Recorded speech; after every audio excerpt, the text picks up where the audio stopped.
guys, welcome back to the James Bond Show. I'm Krazy Kajeevie, and I'm here with no fears, limits, or substitutes.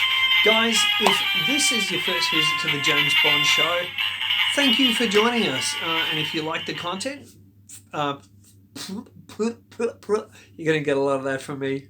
Nothing's edited. I am me. Okay, guys, so if you're new to the channel, please consider subscribing, hitting the like button, and if you tap the bell there, then you are going to be told when I've uploaded a new video. And if you're a regular here, thank you so much, guys, for coming back from 2019 into 2020 with me, Krazy Kajeevie, for the James Bond Show.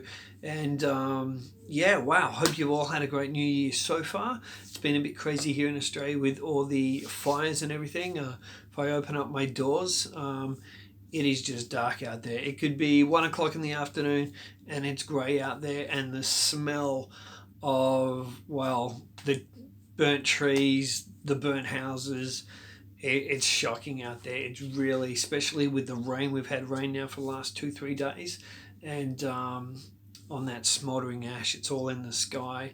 Apparently the smoke was even seen in Argentina by meteorologists or something or whatever. So it is just, it's crazy. I mean, potentially, I'm not sure about the history records, but potentially one of the biggest fires in humanity. This is crazy. So anyway, guys, okay, so enough about that, but we'll try and put that to the side. So let's get into the James Bond Show and what this is all about. Okay, so Dan Roma has been fired from Bond 25, and it happened probably around 6 weeks ago on Creative Differences. Now, I use the words has been fired. Now, why do I use those words? Because the report that came out from MI6 was that he's been replaced, and over creative differences. I don't believe that at all. Okay, so as a lot of you know, and for new subscribers here, oh yes, do subscribe, may not know, I'm a former filmmaker, so I know how the film game runs, and kind of where this leaves Eon Productions. So where does it leave them? This is not good. This is really bad. So we've had John Hodge leave, we've had Danny Boyle leave, and now Dan Roma leave. Dan Roma is the first composer in Bond film history since 1962 to be replaced. This is crazy, like to be fully replaced and let go. So creative differences. Now, he would have cut the Norway stuff, the Jamaica stuff with Bond in the Jeep. He probably has cut music for most of the Materia Chase stuff, but the early stuff they've done, Dan Roma would have done that. So to replace him now, and I'm going to get to who they're replacing him with in just a moment, but to replace him now and rewrite all that in 2 months is crazy. So they've got January, February, and they've probably got about maybe a week of March to work on it. And then the film's got to be seen by the heads, executives and all that, and maybe some test screenings and stuff like that as well. And it's got to be ready to be put out there.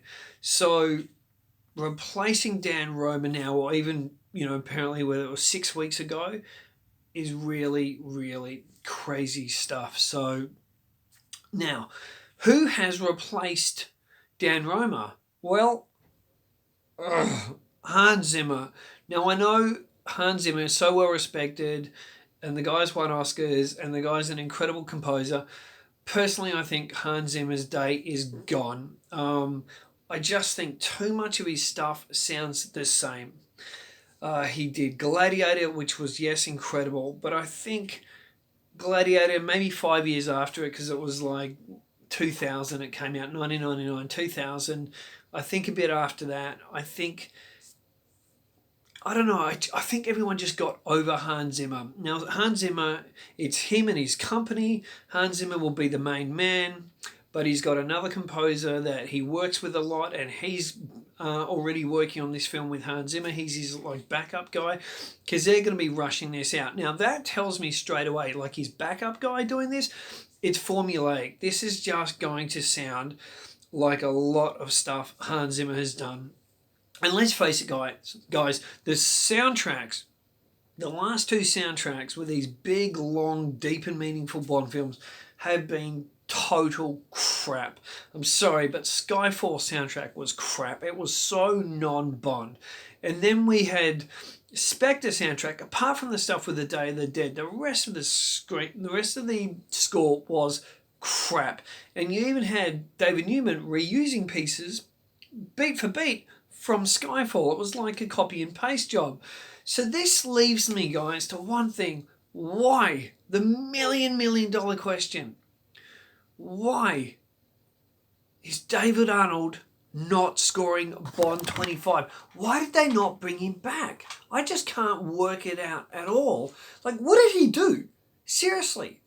Was he caught, like, running around Eon Productions, you know, I don't know, with something up his butt, like in a chicken suit and, I don't know, peanut butter or oil all over himself and, like, licking under his armpits? I mean, what was he caught doing that since 2008's Quantum of Solace, that dude probably ain't even allowed to visit an Eon? I mean, David Arnold is the man. We all love David Arnold. He's the, you know, the heir apparent to John Barry. So why? Especially when they're rounding out the Daniel Craig era, why wouldn't you go to the man that scored Casino Royale and have him now score No Time to Die?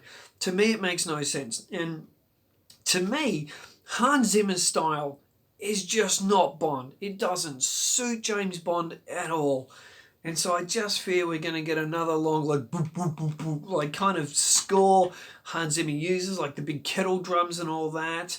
And oh, please, it's no, not Hans Zimmer. So this is bad news. Now, one thing I want to say, guys, apparently Roma was let go because his style, his music for No Time to Die was too experimental. Okay, come on. Look back in 1979. Actually, 70. Let's go to 77 first. 77, Spy Who Loved Me. Okay, Marvin Hamlish. Look at his music. The way he was doing Bond 77, you know, with those beats and those kind of 70s disco beats. And then you've got John Barry using kind of disco beats and all that with Moonraker, with the disco theme song, the one they did at the end of Moonraker.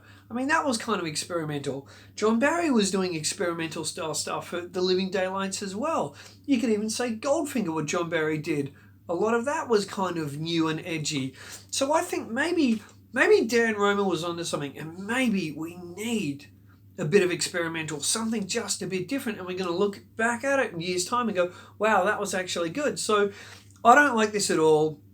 But I would really love to know what you guys think. Do you guys think Eon should have gone to David Arnold? Do you wonder why they didn't go to David Arnold? And guys, if you wouldn't go straight to Hans Zimmer, if you were producing this film or directing this film like Kerry Fukunaga is, who would you guys go to as a composer? My personal choice, other than David Arnold, I would go to Steve Rice, he's actually John Williams' understudy, and he's also an Oscar winner. Steve Rice won the Oscar for Gravity, and that was an incredible score. So I would rather someone like Steve Rice, who I think can get in there, work fast, and just he gets films. And he's still hungry, even though he won that Oscar a number of years ago. He's still hungry and he's still relatively new. So I would love to have him as a composer. Yeah, I think he'd be really cool. So what do you guys think? What do you think about this? And also, guys, do you think this could put in jeopardy the release date of Bond 25? It went from December to Valentine's Day, February 14th, Valentine's Day. Then it got moved again, okay? Got moved to April 2nd in the UK and April 8th in America. So it's basically been moved 2-3 times already. Do you think this could affect the release date? Personally, I don't think it will affect the release date because I think we're just too far ahead. But I think it will affect the film. I think genuinely this can affect the film and the mood of the film and the feel of the film. Love to know though, guys, what do you think? Will it affect the film? Will it affect the release date? and who would you get as the composer? Guys, thank you so much. And like I said earlier, if you enjoy the content, please consider subscribing, dropping a thumbs up, supports the channel, and click that bell there, and come back and see us next time. And until next time, keep on bonding, and say hi to your mum for me.